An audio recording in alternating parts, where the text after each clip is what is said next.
again so much for tuning in to today's edition of History in Your Own Backyard. Today we're in Monroe, Ohio, talking with Doris at the site of the old Grand Hotel, which was also used as a stagecoach stop between Cincinnati and Dayton. Thanks so much for talking with us today. You're welcome. So tell me about the building that we're sitting in right now. Well, the building was built back in the 1850s. It was a 4-story brick building, the first of its kind in the tri-state area. It was a day trip for people to come to see this building. The bricks were fired on premise. It was 4 stories. It is only 3 stories today. I've heard 2 stories. One, that the building was crushing itself in its own weight, and also that there was a fire on the 4th floor. So they took the 4th story off and roofed over it. It was a stagecoach stop between Cincinnati and Dayton, and the Main Street level was the Red Onion Tavern. And the stagecoach would come up Cincinnati Dayton Road, and they would go in there for refreshments. They would either go on to Cincinnati or Dayton, and if they didn't, this was a hotel, and they would stay here in the building. And it was named the Red Onion. They had a big scarlet letter out front, or scarlet onion out front. Back in the day, many people in the 1850s were illiterate. So in trying to find where they were going, they would use pictures. Red Onion. If you go on north into Middletown, it's Blue Ball. They would hang a blue ball. You go further on, it's the Red Lion. And that's how people traveled back in the day. And this was the Red Onion. Currently, the Grand Old Hotel, it became apartments.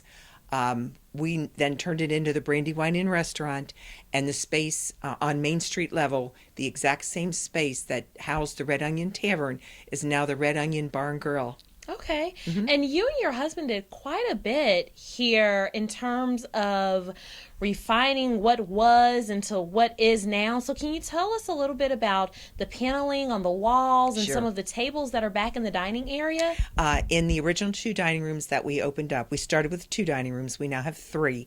But the main dining rooms, when we got in there, the floors were just so uneven. They rolled, and we took the floor up. Every time we took the floor up, there was another floor underneath. We found the hearth 3 layers down. Then we knew there was a fireplace there. It was like an archaeological dig trying to find the fireplace. We found a mantle leaning against a wall in an empty room upstairs. It fit the fireplace like a glove. We painted it and put it up. And then when we got down to the original flooring, it was 5 layers down. The joists were bad. The floors were bad. So we took up all the flooring. The original oak planking, we scrubbed and put it back on the walls and covered the brick we could not save. All the brick in that room is original. He pointed it all up and covered the rest of the walls with the original oak flooring. He even pulled out the square-headed nails and put them back in to save as much of the originality of the building as we could. And tell me about the tables that are actually Right. Well, in the dining area. Yes. Now that is not original to the building, but original to us. My husband is the chef of the Brandy Wine Inn, and he made those tables. They are solid walnut, and he started with the trees. He pulled the trees off my brother-in-law's farm and some cousins that had trees. And he can't do anything the easy way, just like his food. He does everything from scratch. He built a saw in our garage big enough to take the trees down into boards. They were only like this big. You got one big board and all the little pieces and all the limbs. And he let them dry for a year while he did the other renovation up here. And then had 1 set of seat clamps, and he made all the tables. There's 12 tables in the original 2 dining rooms, all that he made from trees. And they are beautiful. Thank you. Thank You're you. welcome. We love them. Thank you. Good. And tell me about the Brandy Wine Inn now. There's this big menu that you were telling me all about. Yes. So tell me about that. Well, we just retired in February, partially retired. We're now open for parties of 12 or more. We're not open every weekend like we used to be. But it's been 35 years. The first 20 years we were open, we had a 5-course prefix dinner that we changed every weekend. We had a new menu, and we did not repeat a menu in 20 years. And I've got the master list to back up what I'm saying. And in the last 15 years, we still have a prefix menu, but we also had a regular menu that you could choose from. And then the most popular menu of all is our Christmas menu, which we've been doing for years. It is a 5-course dinner. Actually, it's 6, and people love it. And so we decorate beautifully at Christmas time and had this wonderful menu that everybody would make reservations for and come for private parties, to the weekends. Yeah, it was wonderful.